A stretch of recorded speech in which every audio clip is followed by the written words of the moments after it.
The sweetest nightmare. This is something I should probably be speaking about with a therapist. I know, I would, or I have been, but that's not really an option anymore. In fact, I couldn't tell you how many times I've told this story to various medical professionals. I'm 30 now, 20 years since it happened. I just want it to stop. I was a pretty average kid, I think. A little weird, but every kid is a little weird. I had an older sister, and we fought like two cats. I had a couple good friends, most of whom lived on my street or one street over, and we would meet after school and play until it was time for dinner. My life was fairly ideal. I played soccer, I think. Honestly, I have a lot of trouble remembering much of my childhood, but I remember that I got a Nintendo DS for my 10th birthday, and we had a big party in the backyard. Practically the whole neighborhood showed up. My birthday was just before school got out for the summer, so the air buzzed with excitement, and the evening was warm and felt more alive than other nights. The grown-ups started a fire in our little fire pit, and they sat around it and drank beer while we ran around. I was allowed to stay up past when I usually went to bed, and the other kids chased fireflies with me and roasted marshmallows until late. I remember going to bed happy, excited for summer, and exhausted. I fell asleep quickly, the peel and stick glow in the dark stars and moons shining on the ceiling above my head. Waking up the day after my birthday, something felt off. I couldn't put my finger on it. I hadn't had a nightmare. It wasn't that. I had slept better than I could really remember ever sleeping. It was late. I realized that must be it. My mom usually woke me up around 8 if it wasn't a school day. She said it was a good habit to be in the routine of waking up early and starting your day on the right foot. By the light streaming in from my windows and the slightly muggy heat in the room, I figured it was already 10 a.m. or so. I smiled, sliding out of bed. It must have been one final birthday treat, letting me sleep in. She had let me sleep in the day before too, of course, although on my birthday itself I had wanted to get up as early as possible. Mom. I called into the hallway, poking my head out the door. No answer. I frowned. It was Saturday, so my dad was definitely already at work, but my mom wouldn't be. My sister wouldn't be home either. She had left the night before to spend the night at her friend's house. She was 13 now, and allowed to have sleepovers, for which I was eternally jealous. I decided she must be out front in the garden. I put on a shirt and left my room. I smelled coffee, but there was none left in the pot. There were dishes in the sink, too, with remnants of eggs stuck to a pan. It wasn't necessarily alarming, but it was strange. Even on days I slept in, there was always breakfast left over for me. I opened the front door, opening my mouth to call out to my mom, but I instantly froze. Halfway up our walkway was the mailman. He was on the ground, sprawled out awkwardly on the cement. Fresh blood pooled beneath him in a gruesome splatter. I didn't know what to do. I couldn't move. His limbs were bent at horrible angles, his face pointed away from me.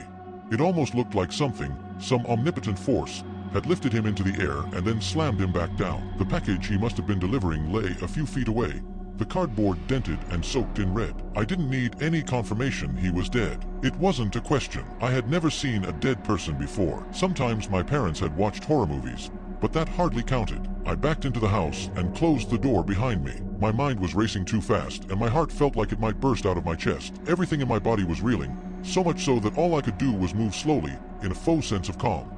Mom, I called out again, into the silent house, my voice breaking.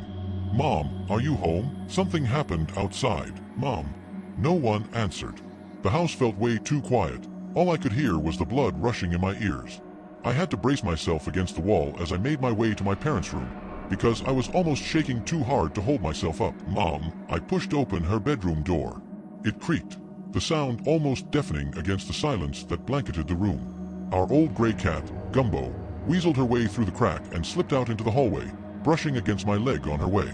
I saw a lump in the bed. For a moment I thought it was just pillows, but then I realized it couldn't have been. The bed was made, and all the pillows were accounted for, leaning against the headboard. Mom, are you asleep? It came out as a whisper, even though it wasn't like I had been trying not to wake her up. I wanted her awake, badly.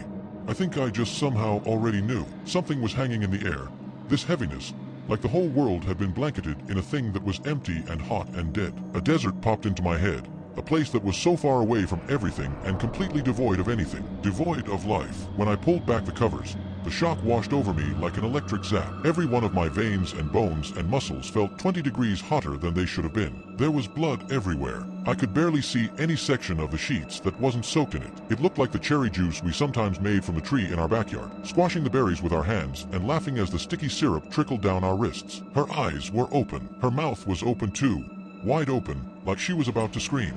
I gagged, stumbling backwards and almost falling down. My legs felt like they wouldn't work anymore. I was in a daze as I stumbled back to the kitchen. The eggs on the pan seemed like they were mocking me now. I knew my parents had told me what to do in an emergency, but all of that was gone from me now. This didn't feel like an emergency, it felt more like a horrible nightmare. I pinched myself on the arm, just in case. The neighbors, that was it. I was supposed to call my neighbors. The number was on a sticky note next to the phone. My fingers shook as I dialed the number. They picked up after 3 rings that felt like they took 1 year each. I heard a sort of crackling sound, like someone was moving the phone around. Hello. Hi. I cleared my throat, trying to get rid of the lump firmly lodged at the back of my tongue. This is Jackson, from next door. I heard some sort of giggle, a choked one, like they were trying to hold it back, and then some hushed whispering. Hi Jackson, the voice said. I assumed it was the mother, Mrs. Winston. Is everything all right? Can I help you with something? Something happened. My mom. Oh, honey, Mrs. Winston said, her tone gentle, but something about it felt deeply off. My stomach twisted. Why don't you head on over here, HM? We'll figure out what's going on together. Okay, I remember hanging up before she said anything else. Something about her voice was unnerving me. Still, I didn't know where else to go. I slipped out the back door so I wouldn't have to walk past the mailman, Gumbo watching me go. I knocked on the neighbor's door. No answer.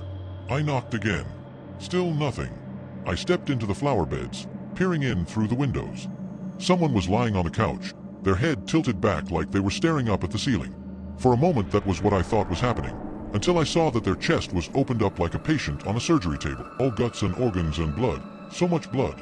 It was Mr. Winston, in his sweater vest and brown dad shorts.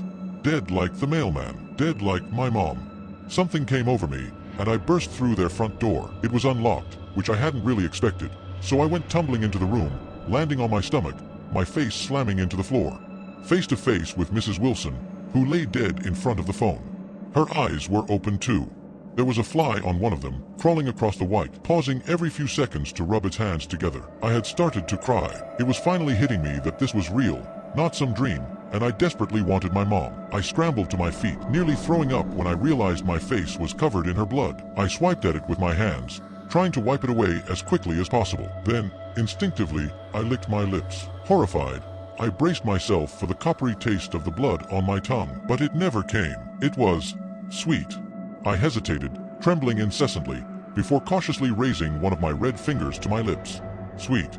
Memories flooded my mind, memories of baking with my grandmother, the sweet syrup we would sometimes pour into the mixing bowls. It was fucking corn syrup. I ran to my father's work, which was on the other side of town. By the time I got there, I was close to passing out and drenched in sweat, but it had made it a little easier to get here with the road completely devoid of cars. There were some, parked on the side of the road or every now and then in the middle of it, but none of them had people in them. Some of them had blood. Thick and red and gooey blood. The nice receptionist that was always at the front desk, and always gave me candy when my dad brought me in, had her head against the computer. Her hair was matted with red liquid, as if someone had ripped out entire chunks of her scalp. Before I could think too hard about it, I wiped my finger across the side of her head and licked it. It was sweet too. I felt like my brain was going to break, like I was standing on the edge of something completely incomprehensible. I shook the woman. She flopped like a rag doll. I sobbed, shoving her, and she slumped to the ground, her head knocking against the tiles. Wake up. I screamed at her. I know you're not dead. She didn't move an inch, just stared, unblinking, her mouth hanging half open. I ran into the room my dad usually worked in, scanning it for his workspace. I couldn't remember where it was, just that it was around halfway back, and close to the wall. In every cubicle someone was dead. Sometimes they looked halfway peaceful, as if they'd been caught by surprise, but most of them were eviscerated in one way or another. Entrails hanging out, bones showing, blood sprayed against the walls, even some with faces ripped clean off. It was like something unseeable had swept through the town on a rampage. But all of their blood was made of corn syrup. In a brave moment, I even touched one of the organs, something that looked like a strange deflated balloon, and it jiggled, but more like plastic than a human body part. At one point, I swore I heard a giggle behind me. I whipped around, but no one was there. I found my dad at the water cooler, sitting against the wall, cone paper cup still gripped loosely in his hand. He stared straight ahead, blood leaking from his eyes, nose, and mouth, like he'd exploded from the inside. "Dad," I whispered, grabbing his shoulder. "This isn't funny. Please stop." There was a strange look on his face that I could just barely make out through the red. Almost like a smile. Like a smile someone would only make if they were trying very hard not to. I walked back home down the middle of the road, balancing on the yellow lines to have something to focus on, because I was fairly certain if I stopped walking, I wouldn't start again. When I got there, I climbed into bed and I closed my eyes. I didn't know what else to do. Eventually, after what must have been hours and hours of lying there, I drifted off into a restless sleep. I woke up to someone shaking my shoulder. I screamed, scrambling away from them, immediately wide awake and terrified. Whoa! My mom backed away, smiling. Sorry, buddy, I didn't mean to scare you. I was breathing hard. I looked her over, clutching my chest. She was completely fine. She looked it, at least. She stood there in a white blouse and blue jeans, her hair tied up like always, her eyes bright and happy. What day is it? Her smile faded, and she frowned a little. It was then that I noticed the smell of bacon wafting in from the kitchen. It's Sunday, bud, remember? 2 days after my birthday. So yesterday had been real. What happened yesterday? She placed the back of her hand on my forehead, tooting softly. Did one of those neighborhood kids you play with get you sick, honey? Do you feel okay? I dropped it, because I didn't know what to say. I convinced myself maybe I really was sick, maybe it had been some kind of feverish hallucination. And I was so relieved to see her, I didn't want to think about any of it anymore. I went to eat breakfast, sitting at the table between my dad and my sister, and everything was normal. But when I left the house later that day, I saw it. On the walkway leading up to our house, there was something pink on the pavement. A faint pink stain, like something sweet and red and sticky had been recently scrubbed away. Like I said, it's been 30 years. I've been feeling like I had almost recovered from that incident. I had asked everyone I knew countless times about that day, but none of them seemed to have any idea what I was talking about. But still, I had almost let it go, and it had never happened again. Not until today. Today, when I walked into my therapist's office, it seemed strangely quiet. There was usually music playing, something soothing and soft, and there were people in the waiting room and at the front desk typing on a keyboard. But today, nothing. No one. Silence. I let myself into Dr. Sheldon's office, perplexed. Which is when I found her dead on the carpet, her blood sprayed across all the walls, even dripping from the ceiling. It was crazy, I know that, but I immediately tasted it. Sweet. I rolled her over, and her eyes were open, a strange smile on her face. This time I did something I didn't think to do as a kid. I checked her pulse. She's alive. I don't know what to do. I can't believe they're doing this to me again. Do they think this is funny?